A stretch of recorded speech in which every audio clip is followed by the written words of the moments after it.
چوری کی رپورٹ منچن آباد کے ایک تھانے میں درج کروائی گئی تھی، تاہم تفتیشی افسر ASI فیروز تفتیش کرتے ہوئے میرے پاس پہنچ گیا تھا۔ وہ رات کا وقت تھا اور میں تھانے سے اٹھنے کی تیاری کر رہا تھا۔ ان دنوں میں ضلع بہاولنگر کے ایک قصبے لالےکا سے متعلقہ تھانے میں تعینات تھا۔ مذکورہ قصبہ دریائے ستلج کے کنارے واقع ہے۔ دریا کی دوسری جانب ضلع پاک پتن کا علاقہ شروع ہو جاتا ہے۔ دریائے ستلج کا جو حصہ پڑوسی ملک بھارت میں ہے وہ بیاس یعنی دریائے بیاس کہلاتا ہے۔ میں نے خوش دلی سے ASI فیروز کا استقبال کیا۔ فیروز صحت مند جسم کا مالک ایک دیہاتی ٹائپ پولیس والا تھا۔ اس کی عمر کا اندازہ میں نے 35 اور 40 کے درمیان لگایا۔ اس کے ساتھ 2 افراد اور بھی تھے۔ تعارف پر معلوم ہوا کہ ان میں ایک کانسٹیبل اللہ دتا اور دوسرا کھوجی چراغ دین تھا۔ وہ تینوں سادہ لباس میں تھے۔ رسمی الیک سلیک کے بعد میں نے فیروز سے اس کی آمد کی غرض و غایت دریافت کی تو مجھے معلوم ہوا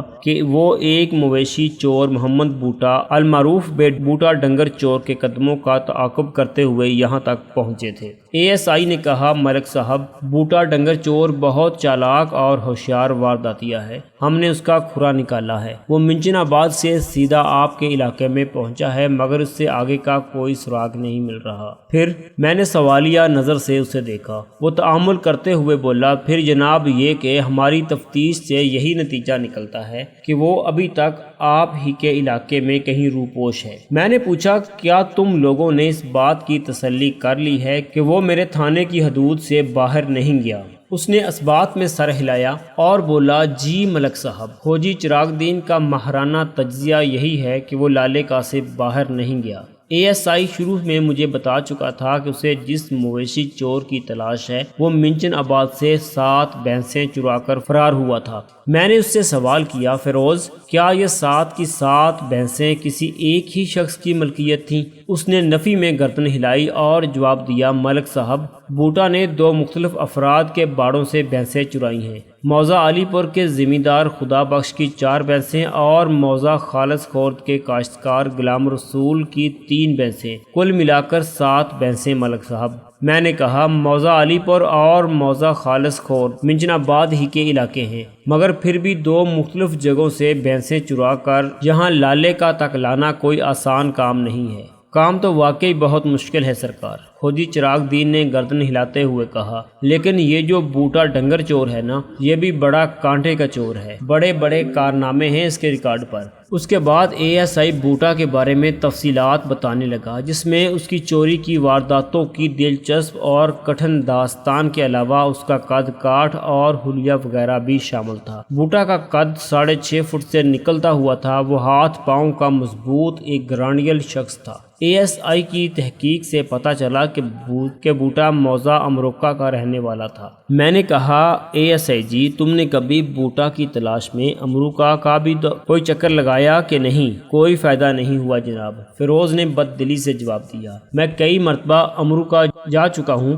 بوٹا کی تلاش میں، مگر وہاں ایک مرتبہ بھی اس سے ملاقات نہیں ہو سکی۔ وہاں رہنے والوں کا کہنا ہے کہ وہ کبھی کبھار ہی اپنے گاؤں کا پھیرا لگاتا ہے۔ ہمارے درمیان کچھ دیر تک بوٹا ڈنگر چور، ڈنگر بیمانی مویشی کے بارے میں گفتگو ہوتی رہی۔ پھر میں نے ASI فیروز سے پوچھا، تم مجھ سے کیا چاہتے ہو؟ بوٹا کی تلاش میں آپ کی مدد درکار ہے جناب۔ میں نے کہا، میں تمہارے ساتھ پورا تعاون کروں گا۔ وہ خوش ہو گیا اور ممنونیت آمیز نظر سے مجھے دیکھنے لگا۔ میں نے ایک کانسٹیبل کو اپنے پاس بلایا اور اس سے ہدایات جاری کرنے لگا، نجیب اللہ، ASI صاحب اور ان کے ساتھیوں کے لیے کھانے پینے اور منجی بسترے کا بندوبست کرو، یہ ہمارے مہمان ہیں۔ اوکے سر، کانسٹیبل نے نہایت فرما برداری سے کہا اور میرے کمرے سے نکل گیا۔ میں نے ASI فیروز سے کہا، تم لوگ کھاؤ پیو اور آرام کرو، اب صبح ہی ہماری ملاقات ہوگی۔ اس کے بعد میں تھانے سے ملحق اپنے سرکاری کوارٹر میں آ گیا۔ دوسری صبح میں تھانے پہنچا تو پتہ چلا منچن آباد والے سرکاری مہمان رخصت ہو چکے تھے۔ مجھے اس پر سخت حیرت ہوئی اور میں نے شبینہ ڈیوٹی والے ASI کو اپنے پاس بلا لیا اور اس سلسلے میں اس سے استفسار کیا۔ ASI نے بتایا، ملک صاحب، وہ تینوں تو صبح ہوتے ہی نکل گئے تھے۔ میں نے فیروز سے اس قدر عجلت میں رخصت ہونے کی وجہ پوچھی تو اس نے بتایا کہ انہیں بوٹا کا ایک سراغ ملا ہے اور وہ اسی کو چھاپنے جا رہے ہیں۔ انہیں مویشی چور بوٹا کا ایسا کون سا سراغ ملا تھا کہ انہوں نے میرا بھی انتظار نہیں کیا؟ میں نے کہا کم از کم میرے تھانے پہنچنے تک تو رک جاتے۔ اے ایس آئی نے بتایا ملک صاحب میں نے فیروز سے کہا تھا کہ آپ کو مطلع کر دیا جائے۔ جواب میں اس نے کہا کہ جب آپ تھانے آئیں تو آپ کو بتایا جائے، ویسے بھی وہ واپس آنے کا کہہ کر گئے ہیں۔ وہ کہاں گئے ہیں؟ میں نے پوچھا۔ تم بوٹا کے بارے میں کسی سراغ کا ذکر کر رہے تھے۔ اے ایس آئی نے اس بات میں سر ہلایا اور جواب دیا مجھے فیروز نے جو کچھ بتایا ہے اس کے مطابق کھوجی بابا چراغ دن علی صبح اٹھنے کا عادی ہے۔ وہ ہوائج ضروریہ کے لیے کھیتوں کی جانب نکل گیا تھا۔ واپس آ کر اس نے بتایا کہ بوٹا کے قدموں کے نشانات دریا کی طرف جانے والے راستے پر پائے گئے ہیں۔ یہ خبر سنتے ہی A S I Feroz attention ہو گیا۔ اس نے کانسٹیبل اللہ دتا کو بھی جگا دیا اور وہ تینوں ناشتہ کیے بغیر تھانے سے نکل گئے ہیں۔ جاتے ہوئے فیروز نے کہا تھا کہ اب وہ کوئی خوشخبری لے کر ہی واپس آئیں گے۔ میں نے پرسوچ انداز میں گردن ہلائی، پھر پوچھا انہیں رات میں کھانے پینے اور آرام کرنے کے حوالے سے کسی قسم کی کوئی تکلیف تو نہیں ہوئی؟ اے ایس آئی نے پروسوک انداز میں جواب دیا ہم نے پوری طرح ان کا خیال رکھا تھا ملک صاحب۔ شاباش۔ میں نے اس کی کارکردگی کو سراہتے ہوئے کہا محکمہ جاتی مسائل سے دو چار مہمانوں کا خیال رکھنا ہماری ڈیوٹی کا حصہ ہے۔ میری دعا ہے کہ فیروز کو بوٹا کے بارے میں کوئی مفید اور حوصلہ افزا صورتحال ہی سے واسطہ پڑے۔ بیچارہ پہلے ہی بڑی دربدری کے بعد یہاں پہنچا تھا۔ اے ایس آئی نے کہا ملک صاحب امید تو یہی ہے کہ فیروز کو کامیابی ہوگی، اللہ کرے ایسا ہی ہو۔ میں نے خلوص دل سے کہا۔ تھوڑی دیر بعد اے ایس آئی میرے کمرے سے رخصت ہو گیا۔ میں روزمرہ کی مصروفیات میں مشغول ہو گیا۔ مجھے ضروری کام نپٹاتے ہوئے زیادہ دیر نہیں ہوئی تھی کہ کانسٹیبل شاہد علی نے میرے پاس آ کر بتایا ملک صاحب چاچا کرمو فوری طور پر آپ سے ملنا چاہتا ہے۔ یہ چاچا کرمو کون ہے؟ میں نے پوچھا اور مجھ سے فوراً ملنے کی وجہ کیا ہے؟ کانسٹیبل نے میرے سوالات کا جواب دیتے ہوئے بتایا کرمو کا اصل نام تو کرم دین ہے ملک صاحب، وہ یہیں لالے کا رہنے والا ہے۔ وہ آپ سے اس لیے ملنا چاہتا ہے کہ گزشتہ رات اس کے گھر میں چوری ہو گئی ہے۔ چوری؟ بے ساختہ میرے منہ سے نکلا۔ جی ہاں، کانسٹیبل نے بتایا۔ چور چاچا کرمو کا جمع جتھا سب لے کر چلے گئے۔ بیچارہ بہت پریشان ہے، اس کے تو آنسو نہیں رک رہے۔ میں نے اسے برآمدے میں بینچ پر بٹھا رکھا ہے۔ کانسٹیبل کی وضاحت کے دوران میں میرا ذہن چور اور چوری کے الفاظ اور ان الفاظ کے مفہوم میں الجھا رہا۔ گزشتہ رات اور ابھی تھوڑی دیر پہلے تک مویشی چور بوٹا کا ذکر ہوتا رہا تھا اور اب کرمو چاچا کے گھر میں چوری کا تذکرہ ہو رہا تھا۔ اس وقت میرا دماغ بہت تیزی سے کام کر رہا تھا۔ میں نے کانسٹیبل سے کہا فریادی کو اندر بھیجو۔ جی، کس کو اندر بھیجوں ملک صاحب؟ فریادی کو، میں نے ایک ایک لفظ پر زور دیتے ہوئے کہا۔ وہ شخص جو باہر برآمدے میں بیٹھا ہے۔ اوکے سر، میں سمجھ گیا۔ کانسٹیبل نے سلیوٹ مارتے ہوئے کہا۔ میں کرمو چاچا کو ابھی آپ کے پاس بھیجتا ہوں۔ چند لمحات کے بعد کرم دین سراپائے فریاد بنا میرے سامنے موجود تھا۔ میں نے اس کی خستہ حالت کو دیکھتے ہوئے اسے کرسی پر بیٹھنے کو کہا۔ تھوڑی سی ہچکچاہٹ کے بعد وہ بیٹھ گیا۔ کرم دین عرف چاچا کرمو تہبند اور کرتے میں ملبوس تھا، رنگ گدمی اور ہاتھ پاؤں مضبوط۔ اس کی عمر کا اندازہ میں نے 45 اور 50 کے درمیان لگایا، جو بعد ازاں درست ثابت ہوا۔ وہ لگ بھگ 47 سال کا تھا۔ میں نے اس کے چہرے پر نگاہ جماتے ہوئے سوال کیا کرم دین، سنا ہے تمہارے گھر میں چوری ہو گئی ہے، کیا کچھ گیا ہے؟ کخ نہیں رہا جناب، وہ گلوگیر آواز میں بولا۔ ظالم میری زندگی بھر کی کمائی لے گئے ہیں۔ میں نے ہمدردانہ لہجے میں کہا ذرا تفصیل سے بتاؤ۔ میرے پرخلوص انداز نے اسے حوصلہ دیا اور وہ پھٹ پڑا۔ اس نے آنسو بہاتے ہوئے مجھے اپنی بپتا سنائی، جس کے مطابق گزشتہ رات کسی وقت اس کے گھر میں چوری ہو گئی تھی۔ اسے اس اندھوناک واقعے کے بارے میں صبح ہی خبر ہوئی تھی۔ وہ منہ اندھیرے اٹھنے کا عادی تھا۔ وہ جون کا مہینہ تھا اور ان دنوں بڑی قیامت خیز گرمی پڑ رہی تھی۔ دن میں آسمان آگ برساتا تھا تو رات بھی اعزار ثانی کے تمام آلات کے ساتھ جلوہ افروز ہوتی تھی۔ حبس اس بلا کا ہوتا تھا کہ لوگوں کو مکانوں کی چھتوں پر سونا پڑتا تھا، یا پھر جن لوگوں کے صحن کشادہ تھے وہ وہاں چارپائیاں بچھا لیتے تھے۔ کرم دین کے گھر کا صحن بہت چھوٹا تھا، لہٰذا وہ اپنی بیوی اور بیٹی کے ساتھ مکان کی چھت پر سوتا تھا۔ صبح سے پہلے جب وہ اٹھ کر نیچے آیا تو اس نے گھر کا بیرونی دروازہ کھلا پایا۔ اس کا ماتھا ٹھنکا۔ اسے اچھی طرح یاد تھا کہ رات کو چھت پر جانے سے پہلے اس نے نہ صرف یہ کہ دروازہ بند کر کے کنڈی لگائی تھی، بلکہ باقاعدہ تالا بھی لگایا تھا۔ کھلے ہوئے دروازے کو دیکھ کر کرم دین کے ہاتھ پاؤں پھول گئے۔ وہ تشویش ناک انداز میں مکان کے کمروں کی جانب بڑھا۔ دو میں سے ایک کمرے کا دروازہ کھلا ہوا تھا۔ یہ بہت خاص کمرہ تھا۔ اسی کمرے میں کرم دین کی زندگی بھر کی کمائی محفوظ کی گئی تھی۔ وہ لرزتے قدموں کے ساتھ کمرے کے اندر داخل ہوا۔ طاق میں رکھے چراغ کو جلا کر اس نے کمرے کی تاریکی کو حتی الامکان کم کر دیا۔ پھر کمرے کے اس گوشے کو تلاشا جہاں جمع پونجی کو چھپا کر رکھا گیا تھا۔ اب وہاں کچھ بھی نہیں تھا۔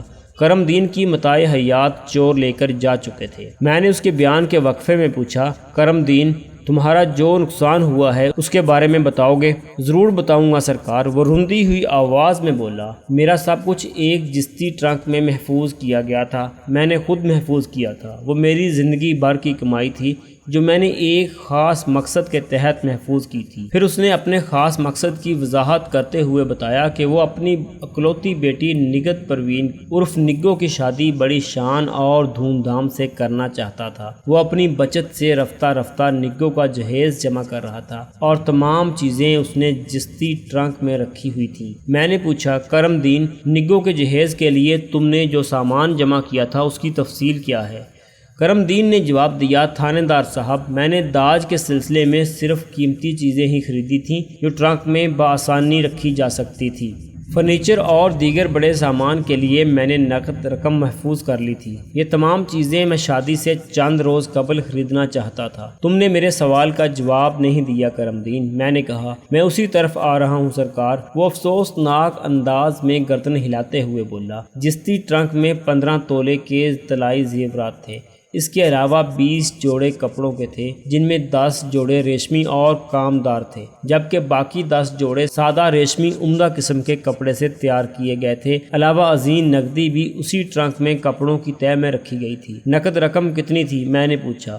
کرم دین نے جواب دیا، پورے 5000 روپے تھے سرکار۔ میں چونکا۔ اس زمانے میں 5000 روپے اچھی خاصی رقم تھی۔ پھر 15 تولے سونے کے زیورات کی بھی بڑی اہمیت تھی، اس پر 20 جوڑے قیمتی کپڑوں کے۔ یہ تو ایک شاندار شادی کی تیاری نظر آتی تھی۔ واضح رہے کہ وہ بہت سستا زمانہ تھا۔ اس زمانے میں سونے کا بھاؤ لگ بھگ 80 یا 90 روپے تولہ تھا۔ 5 روپے کی نہایت اعلیٰ کوالٹی کی 1 من گندم مل جاتی تھی۔ اسی تناظر میں نے کرم دین سے سوال کیا، کرم دین، تمہارا ذریعہ معاش کیا ہے؟ اس نے بتایا، میں ایک چھوٹا سا مزارع ہوں تھانے دار صاحب، مزارع تابع مرضی مالک۔ میں نے سوالیہ نظر سے اسے دیکھا۔ وہ نفی میں گردن ہلاتے ہوئے بولا، نہیں سرکار، میں مزارع خود کاشت قسم کا ذمہ دار ہوں۔ اللہ کا شکر ہے اس نے روزگار، عزت اور صحت دے رکھی ہے۔ کاشتکار ہوں، کاشتکاری کرتا ہوں، اللہ اللہ خیر صلی اللہ۔ واہ، وہ بھی کیا زمانہ تھا! ان پڑھ لوگ بھی محاورے اور بولی ٹھولی سے بخوبی آگاہ تھے۔ کرم دین نے کسی مدرسے کا منہ نہیں دیکھا تھا،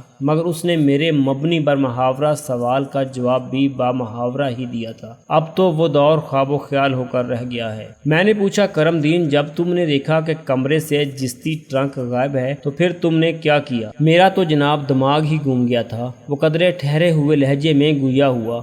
میرے دوستانہ اور ہمدردانہ رویے نے اسے خاصا حوصلہ بخش دیا تھا۔ وہ بات کو آگے بڑھاتے ہوئے بولا، تھانے دار صاحب، میں باغم باغ چھت پر گیا اور جھنجھوڑ کر اپنی گھر والی کو جگا دیا۔ زینت ہڑبڑا کر اٹھ بیٹھی۔ میں نے جب اسے صورتحال سے آگاہ کیا تو وہ فوراً دوپٹہ سنبھالتے ہوئے میرے ساتھ نیچے آئی۔ پھر جب اس نے کمرے میں جستی ٹرنک کو غیر موجود پایا تو ہائے ہائے کرنے لگی۔ وہ چوروں کو کوس رہی تھی۔ اسی شور و گل سے نگو کی آنکھ بھی کھل گئی اور تھوڑی ہی دیر بعد وہ بھی ہمارے پاس پہنچ چکی تھی۔ پھر کیا ہوا؟ میں نے سوال کیا۔ کرم دین تھوک نگلتے ہوئے بولا، ہونا کیا تھا جی، ہمارے شور شرابے سے آلے دوالے یعنی آس پاس کے لوگ بھی ہماری جانب متوجہ ہو گئے۔ اس وقت سپیدہ سحر نمودار ہو رہا تھا۔ دیکھتے ہی دیکھتے میرا گھر لوگوں سے بھر گیا۔ پھر چوروں اور ٹرنک کے بارے میں باتیں ہونے لگی اور اب میں آپ کے پاس بیٹھا ہوں۔ کرم دین کی تفصیل اختتام پذیر ہوئی تو میں نے پوچھا، تمہارا جو جستی ٹرنک چوری ہوا ہے اس میں کوئی تالا وغیرہ بھی لگا ہوا تھا؟ جی سرکار، بہت مضبوط تالا لگایا تھا میں نے سوال کیا، کیا تمہیں کچھ اندازہ ہے کہ چوری کس نے کی ہوگی؟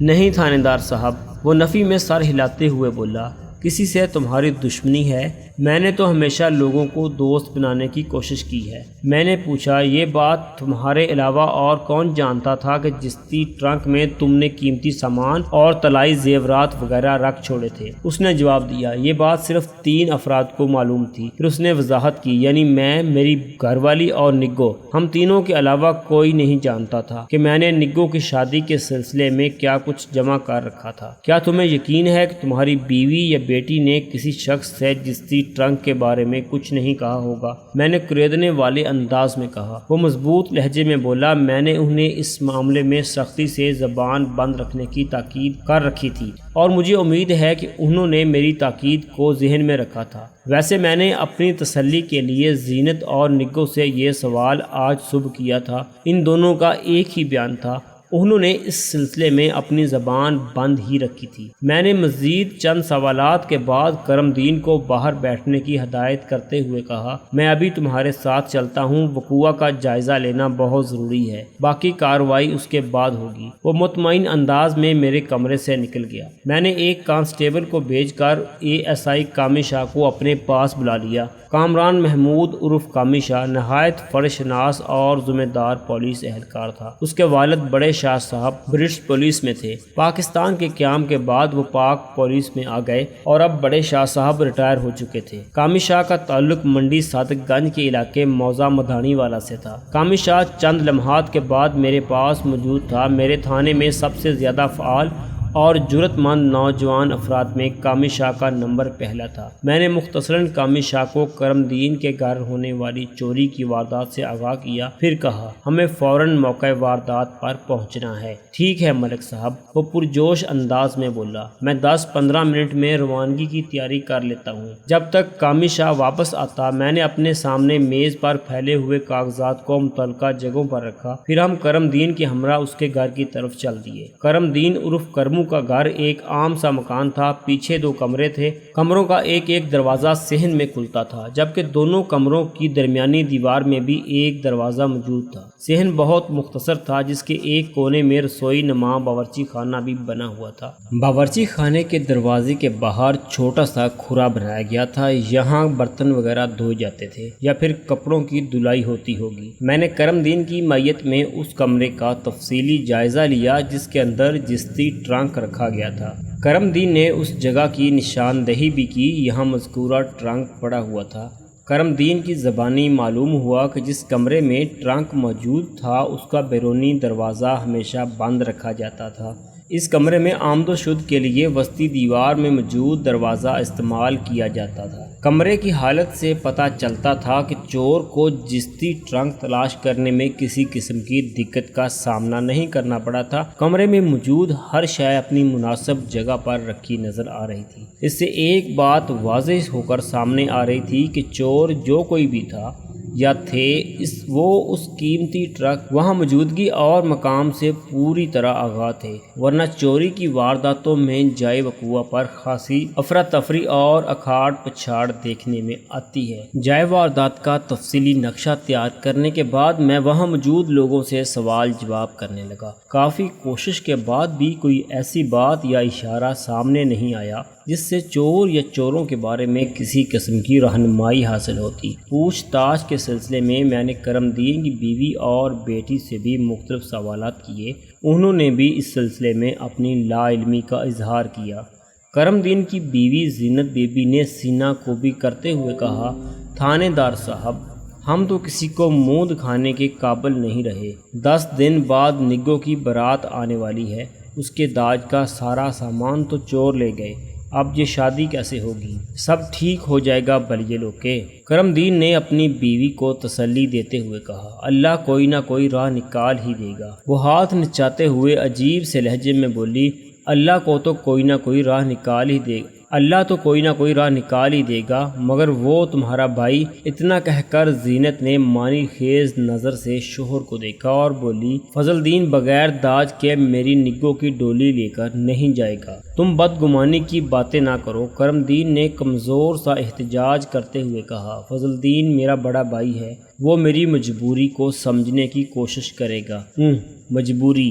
وہ منہ بگاڑ کر بولی، اگر فضل دین کو ہماری مجبوری کا احساس ہوتا تو 15 تولے کی شرط ہی کیوں لگاتا؟ کیا نگو اس کی بھتیجی نہیں ہے؟ کرم دین نے معتدل لہجے میں کہا، میں پھر یہی کہوں گا کہ تم فضل دین کے بارے میں کسی غلط فہمی کا شکار ہو رہی ہو، بلکہ یہ تمہاری حاسدانہ سوچ ہے۔ میں کیوں حسد کروں گی کسی سے؟ یہ بات تم اچھی طرح جانتی ہو، وہ معنی خیز لہجے میں بولا۔ میں جو کچھ بھی جانتی ہوں اس میں حسد کی کوئی گنجائش نہیں نکلتی۔ زینت نے شوہر کو گھور کر دیکھا اور بولی، تم خواہ مخواہ مجھ پر الزام لگا رہے ہو۔ کرم دین نے کہا، اس میں الزام کی کیا بات ہے؟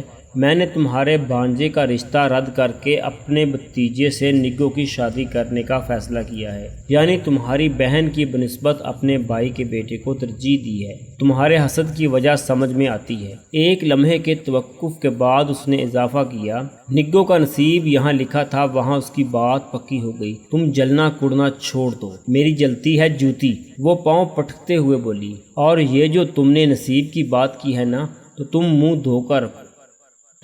دھو رکھو۔ تم نے اپنے بھتیجے سے نگو کی جو بات پکی کی تھی، مجھے تو اب وہ سارا معاملہ ہی خطرے میں نظر آ رہا ہے۔ فضل دین ایک لالچی انسان ہے، میں اس کی فطرت سے اچھی طرح واقف ہوں۔ کرم دین نے بیوی کو آنکھیں دکھاتے ہوئے کہا، تم حد سے بڑھ رہی ہو، میرے بھائی کو یوں برا بھلا کہنے کا تمہیں کوئی حق نہیں۔ اس سے پہلے کہ وہ دونوں آپس میں تلخ و ترش بحث و تکرار شروع کر دیتے، میں نے بیچ بچاؤ کرا دیا۔ تاہم ان کی گفتگو سے مجھے جو معلومات حاصل ہوئیں اس کی تفصیل کچھ یوں ہے۔ کرم دین کی بیوی زینت بی بی اپنی بیٹی نگو کی شادی اپنے بھانجے نادر علی سے کرنا چاہتی تھی، مگر اس رشتے کے لیے کرم دین بالکل تیار نہیں تھا۔ وہ اپنے بھتیجے قادر بخش سے نگو کو بیاہنا چاہتا تھا۔ میاں بیوی کی رستہ کشی میں جیت میاں یعنی کرم دین کی ہوئی تھی اور نگو کی شادی قادر بخش سے ہونا قرار پائی تھی۔ اس سلسلے میں کرم دین کے بڑے بھائی فضل دین نے 15 تولے سونے کے زیورات کی شرط بھی لگائی تھی، جو کرم دین نے کسی نہ کسی طور پوری کر دی تھی۔ تاہم اس شادی میں صرف 10 دن باقی تھے کہ کرم دین کے گھر میں چوری ہو گئی تھی۔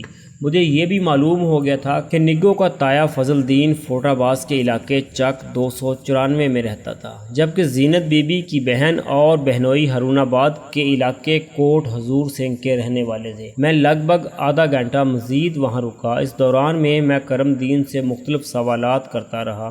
میں نے خاص طور پر اس کی توجہ اس جانب مبذول کروائی۔ کرم دین، میں نے جائے وقوع کا اچھی طرح جائزہ لیا ہے، میں نے ٹھوس لہجے میں کہا، اور یہ بات میں نے نوٹ کی ہے، اس سے تم انکار نہیں کر سکتے۔ ایسی کیا بات ہے جناب؟ وہ حیرت سے میری طرف دیکھنے لگا۔ میں نے کہا، کمرے کی حالت دیکھ کر تمہیں کیا محسوس ہو رہا ہے؟ وہ تھوڑی دیر تک آنکھیں پھاڑ پھاڑ کر چاروں جانب دیکھتا رہا، پھر شکست خوردہ انداز میں مجھے تکتے ہوئے بولا، میں کچھ نہیں سمجھا تھانے دار صاحب، میں سمجھاتا ہوں۔ میں نے اس بات میں سر ہلاتے ہوئے کہا، اس کمرے کی حالت سے اندازہ ہوتا ہے کہ چور کو جستی ٹرنک تلاش کرنے کے لیے کسی قسم کی تگ و دو نہیں کرنا پڑی۔ وہ آیا اور بڑے آرام سے ٹرنک یہاں سے نکال کر لے گیا۔ اس نے کسی چیز کو چھیڑا نہ، ٹرنک کو ڈھونڈنے کے لیے اسے اٹھا پٹک کرنا پڑی۔ ایک لمحے کو رک کر میں نے سوالیہ نظر سے اسے دیکھا اور پوچھا، کیا یہ غیر معمولی بات نہیں ہے؟ اس کی آنکھوں میں پائی جانے والی حیرت میں مجھے جوش کی آمیزش نظر آئی، تاہم یہ جوش خاصا دبا دبا سا تھا۔ وہ قدرے دھیمی آواز میں بولا، تھانے دار صاحب، اس طرف تو میرا دھیان ہی نہیں گیا۔ اب دھیان گیا ہے تو کیا کہتے ہو؟ میں نے پوچھا۔ وہ بولا، واقعی آپ بالکل ٹھیک کہہ رہے ہیں، لگتا ہے چور کو اچھی طرح یہ بات معلوم تھی کہ جستی ٹرنک کہاں رکھا گیا تھا، اور تمہارا یہ دعویٰ کہ یہ راز تم تینوں کے سوا کسی کو معلوم نہیں تھا، اس بات کا تو مجھے پکا یقین ہے سرکار، پروسوک انداز میں بولا۔ پھر اس نامعلوم چور کے بارے میں کیا کہتے ہو؟ کچھ سمجھ نہیں آ رہا جناب۔ اس میں سمجھ نہ آنے والی کون سی بات ہے؟ میں نے قدرے سخت لہجے میں کہا۔ چور کی واردات کے شواہد سے پتہ چلتا ہے کہ چور جستی ٹرنک کے قیام و مقام سے اچھی طرح واقف تھا۔ اب دو ہی صورتیں ہیں۔ ایک لمحے کو رک کر میں نے کھوجنے والی نظر سے کرم دین کو دیکھا۔ وہ اضطراری انداز میں گویا ہوا، کون سی دو صورتیں جناب؟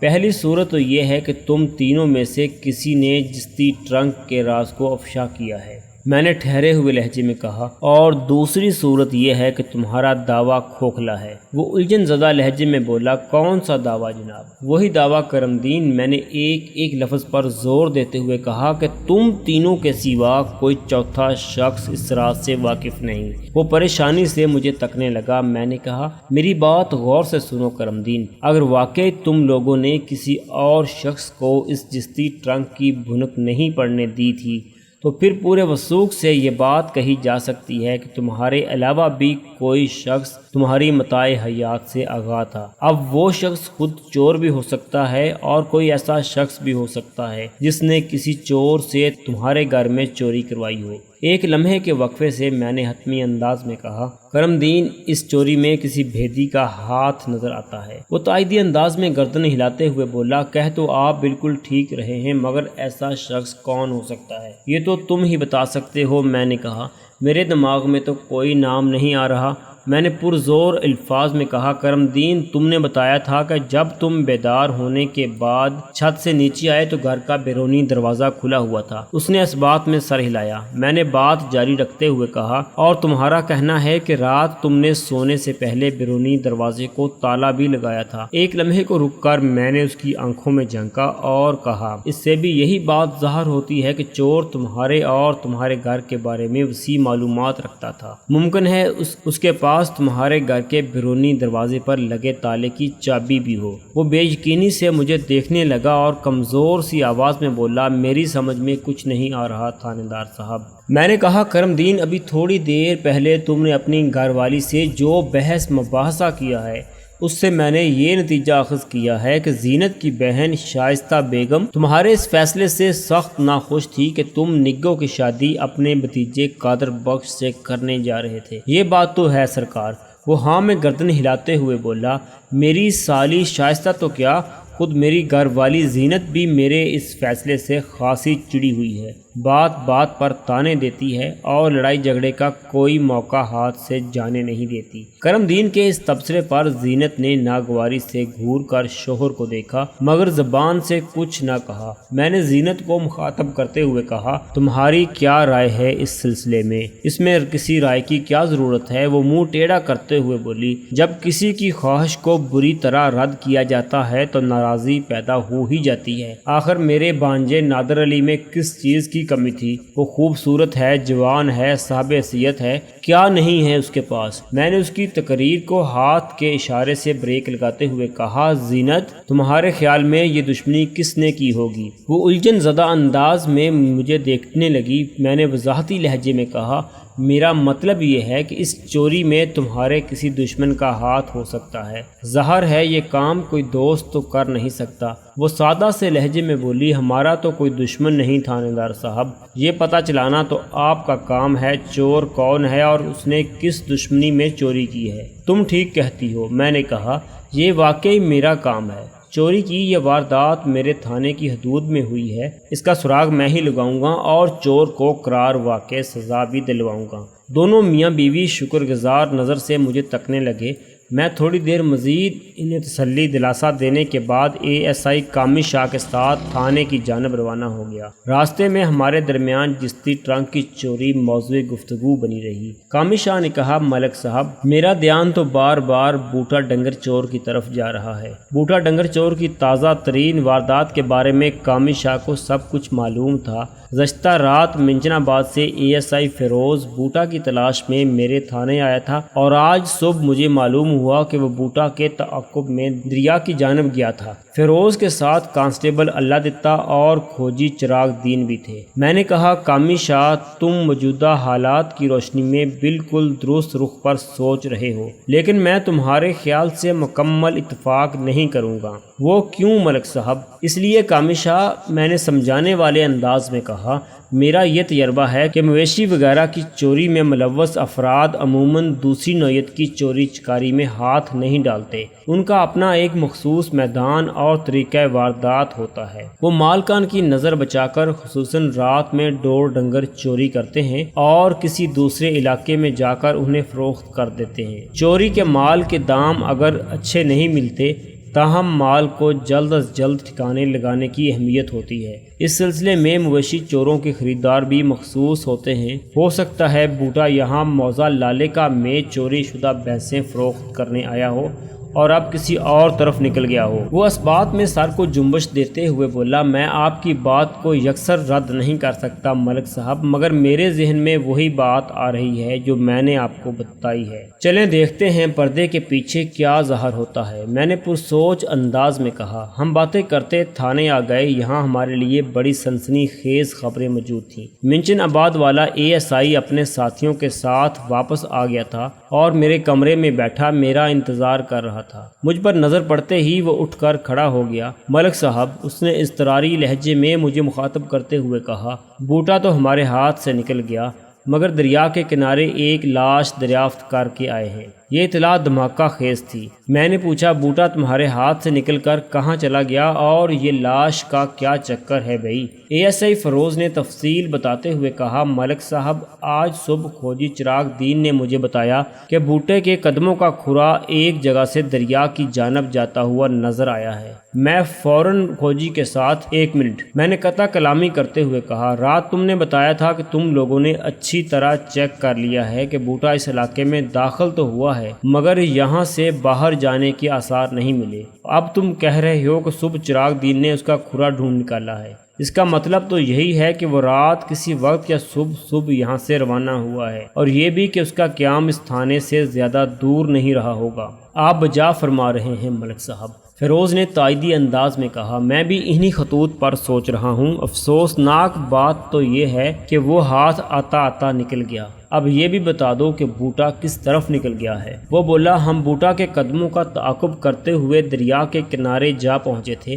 دریا کے کنارے کا یہ حصہ لالے کا اور قاسم کا کے درمیان پڑتا ہے۔ دریا کی دوسری جانب ضلع ساہیوال ہے۔ مجھے یقین ہے کہ بوٹا دریا کی دوسری سمت فرار ہو گیا ہے، کیونکہ ہم نے کنارے کے ساتھ مشرق اور مغرب دونوں جانب کافی دور تک جا کر دیکھ لیا، لیکن کسی بھی طرف اس کا کھرا نہیں مل سکا۔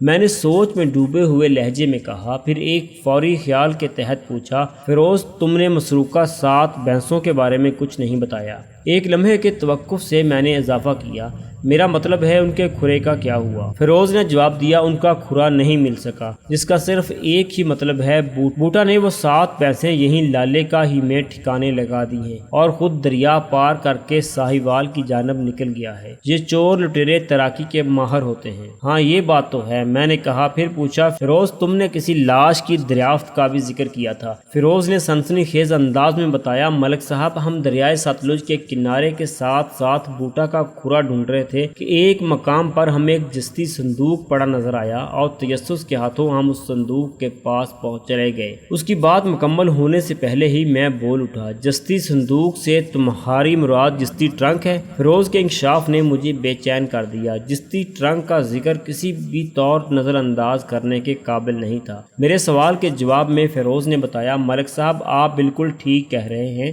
میں غلطی سے جستی صندوق کہہ بیٹھا۔